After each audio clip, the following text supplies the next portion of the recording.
Alright everyone, welcome. My name is Define Parag, and this is an audio commentary to the process of how I made my Beatemup promotional piece.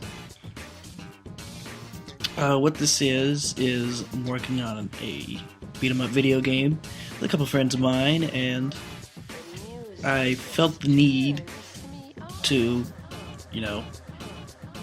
make a little promo piece for one of my classes. Decided to pay homage to the cover to SNK's The Art of Fighting, because this game is more or less a love letter to like the old SNKs and the Capcoms and the Streets of Rages and what have you.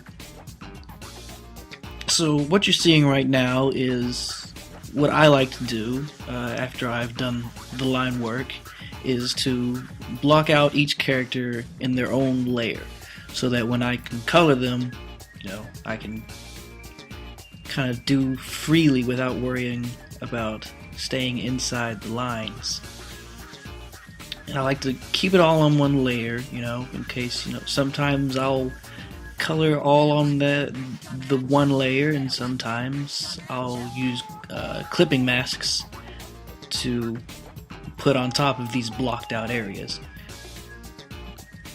And normally, just to have a little fun with it, I like to make these colors, they have to stand out from each other so that I don't accidentally, miss a spot and have to fill it in later.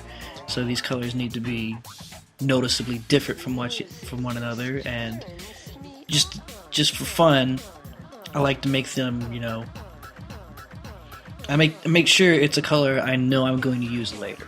So the character who wears a lot of red, I'll block him out in red. The character who's a blonde, I'll block him out in yellow.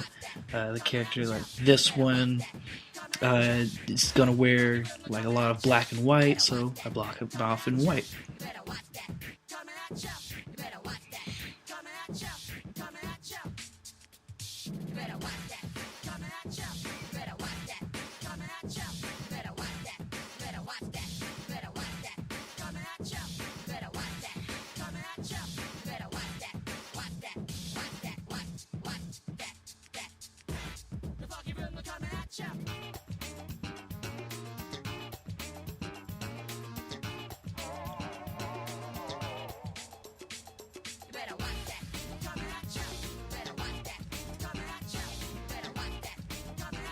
So I guess a little bit of story behind this. This character right here is probably going to be like the main player character. He's your Ryu, your Terry Bogard, your Jin Kazama, I guess. So I have a color scheme, already planned out for him, and for our blonde character right here as well. But for the rest of them, I hadn't really gotten around to it yet. So there's going to be a lot of experimentation in this video once we get past these characters.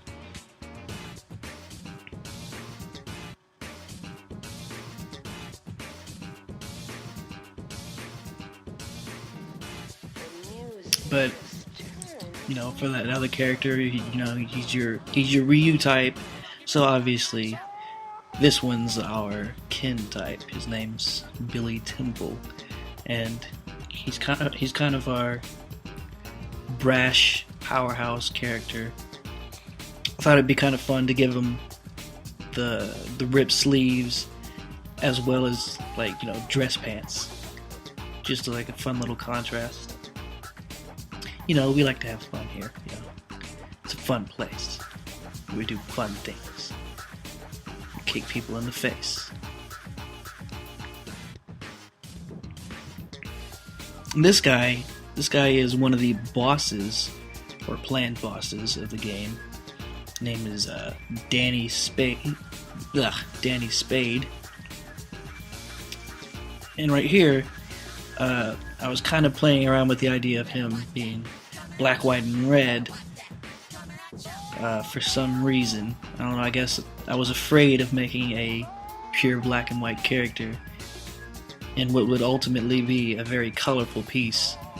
But, you know, got rid of the red, changed my mind on making him pale, thought he looked better as brown skinned.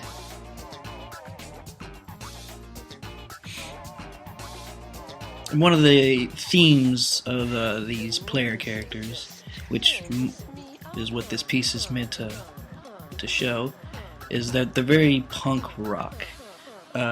With this character, I was originally planning on giving her like a flannel shirt, but ultimately decided that would be insanely difficult to animate, so scratched that at kind of the last second.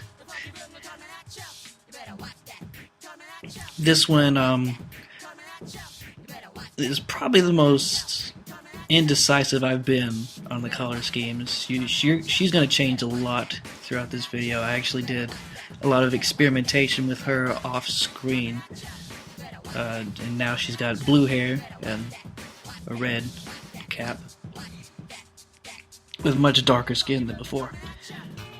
Now we're in the fun part, my favorite part, the shading, where we get to give these characters a little bit of depth. Now, what I like to use is, you know, the soft edge, soft basic Photoshop brush. Just set it to multiply or screen depending on if I'm shading or highlighting, and lower the opacity so I can keep it nice and soft. Nice and kind of get a little more of a gradiated effect. Yeah, that's way too dark under the nose. Need to lighten that up. There we go.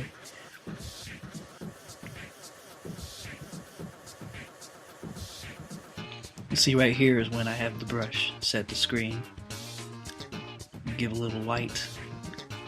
Get a light in your heart. Sorry. I'm so sorry. You didn't deserve that. Nobody deserves that.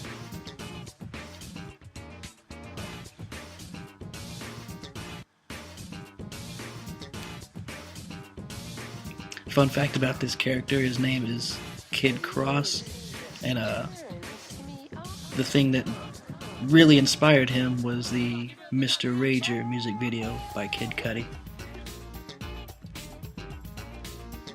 where I thought, man, that would be a fun video game. Maybe it will be. Maybe it will be.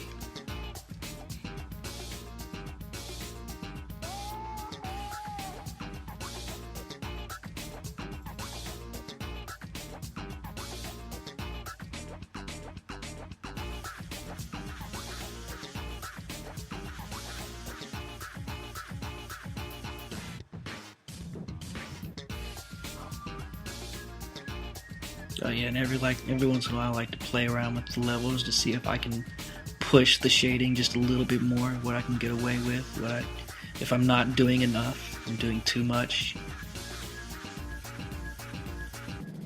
This is a little trick I've adopted recently of putting these hard highlights to kind of help these characters pop out really, really strong.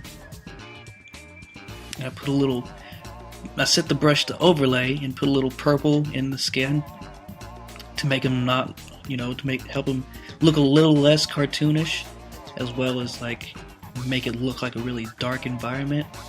It also works thematically because these guys are part of the Oni gang, which is their colors are purple and red. And since they're all wearing either red or purple, I figured put a little purple in their face. Yeah, that's what I'm gonna do.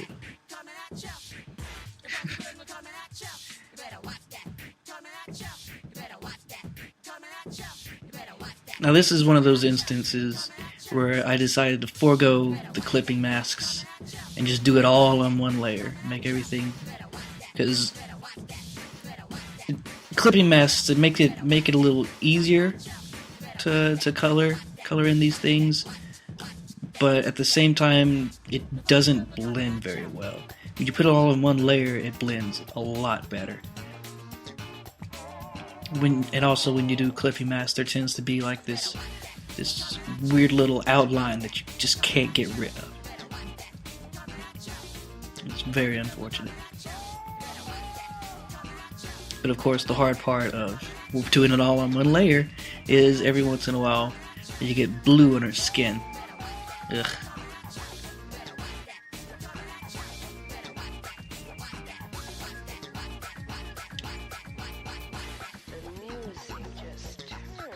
So I'm gonna have to go back and fix that later, obviously.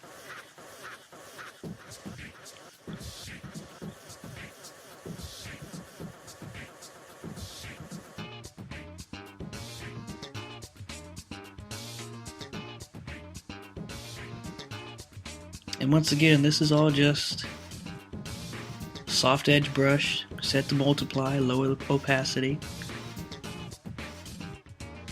And just kind of build up from the bottom. You start from the bottom, now you're here. More of that little purple overlay. Just kind of pull things together.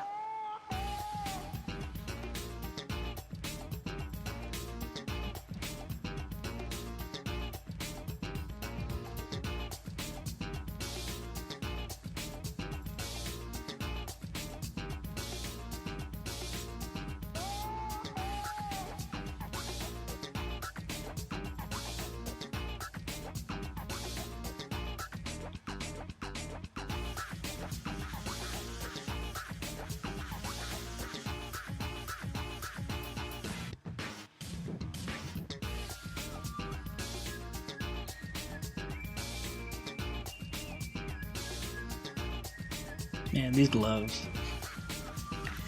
So these gloves are as blatant as I can get.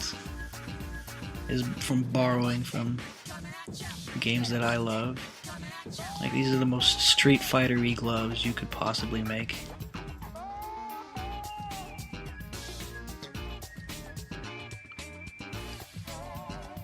Though that's in no way a bad thing. I always kind of wondered why nobody just sells these kind of gloves. I would wear them all the time. Wouldn't you?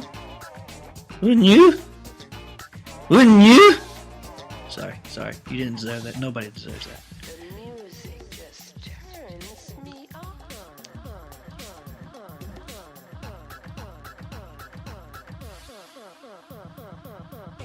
Oh man, yeah. This is where I need to fix out that unfortunate soft edge con.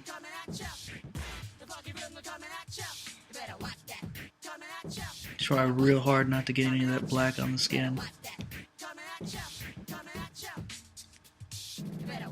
When you do it all on one layer, you definitely gotta have a more delicate touch. Bring your A game.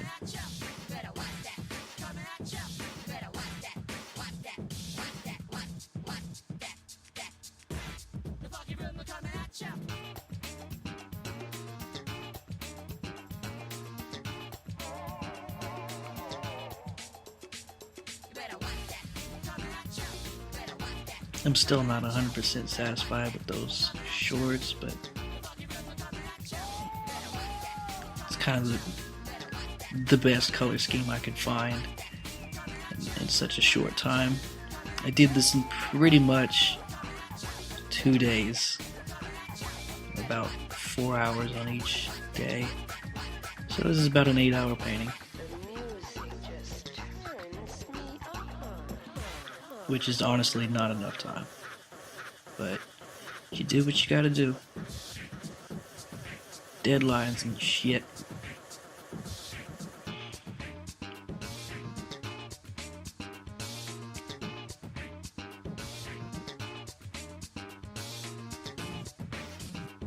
I mean 8 hours including the time it took to do the line work and the thumbnails and all the stuff that isn't in this video. This process was probably about 2 or 3. A little droplet in the process, but the only part that I felt was worth recording. Nobody wants to watch me struggle with the line art.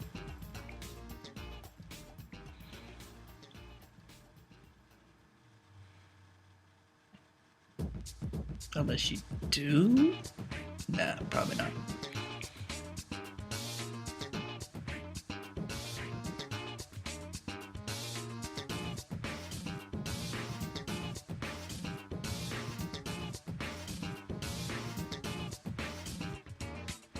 Man, talk about this character this is a rough concept to really nail down, because I wanted a short-haired girl character whose hair is very clearly dyed, but it was really, really difficult to not make her look like Ramona Flowers from the Scott Pilgrim series. Hopefully I managed to pull that off.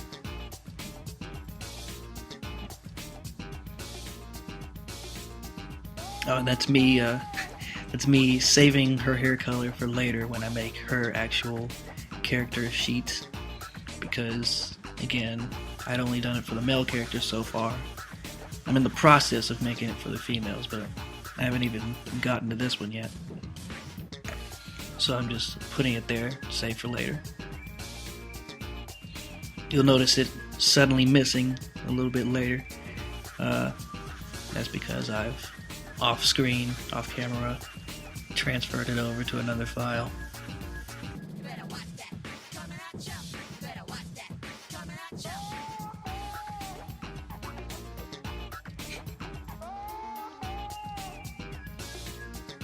Oh man, what's unfortunate is if we wind up not even using a baseball bat in the game.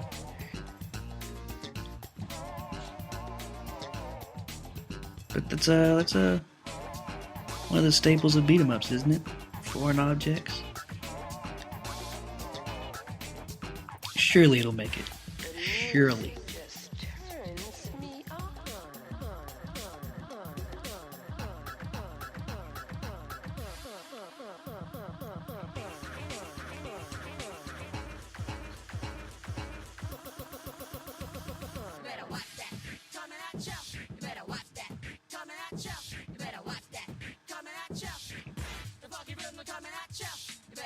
So I guess a couple of design notes on this character was I wanted him to look as modern as possible. So while also looking like, a beat-em-up character. So we went with the kind of hipster-esque little shirt design, along with the ripped sleeves and the contrast of, this very punkish shirt with a guy who wears white dress pants and a belt and dress shoes to a fight while rocking a mohawk and mutton chops. I don't know, I think he makes for a pretty interesting character.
Oh yeah, so there's another trick I like to use whenever I want to make big soft shadows. I make the brush really large the opacity really low. Just kind of lightly pressure it. You know, like a like a hard edge, sharp shadow. Do the opposite, make the brush really small. Increase the opacity a little bit. Works wonders.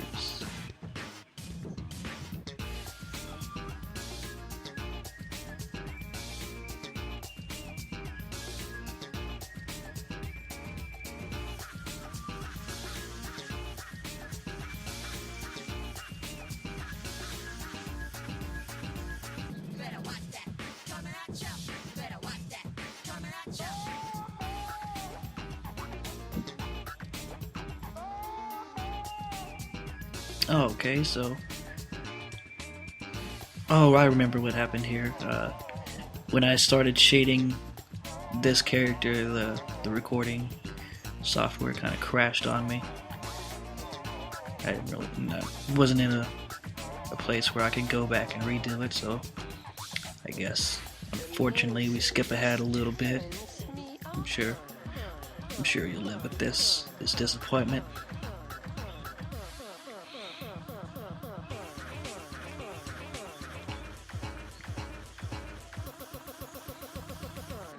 Not like I would have had much to say about this character anyway. He wears black and white, so it's pretty simple shading.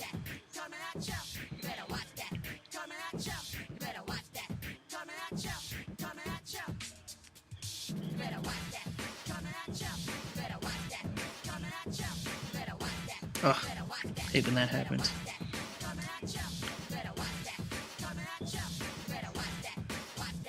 Just trying to paint along and then accidentally pull a ruling measurement on your screen. Completely destroys the workflow. Completely. Alright, now we're getting close to being done. Just gotta finish. Just gotta shade our big bad right here. Basically the big final boss of the game, Mr. Han. His story is that he's, you know, a sadomasochistic mob boss who wants to take over the city. You know, the huge.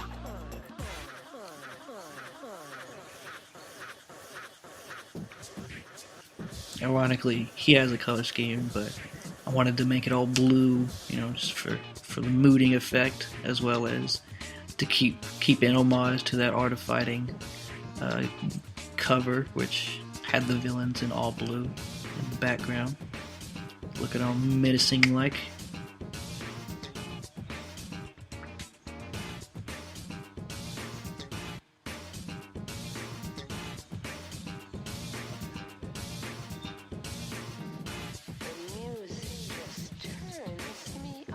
I kind of regret now.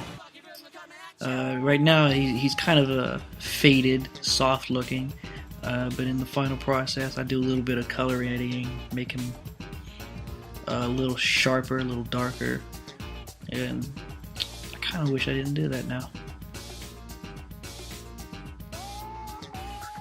But, oh well, mistakes are made, and you live with them. Here's me trying to figure out how to manually draw lightning, because I wanted a little lightning strike in the background. Failing miserably, so I just scrap it and use some brushes I made a long time ago of clouds and thunder strikes. This is me trying to remember how I made them work. And now I got it, and now we're just gonna enhance it a little bit. Because I genuinely try to not to rely on, you know, pre-made brushes. I prefer to keep it with you know, the standard soft edge or hard edge brush. But every once in a while, you know, you gotta go against your standards, gotta break your morals, gotta become a monster of a human being. I was always a demon big boss.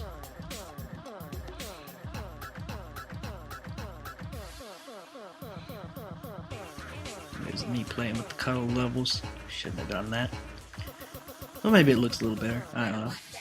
I guess it's up to you. And here we have the final product.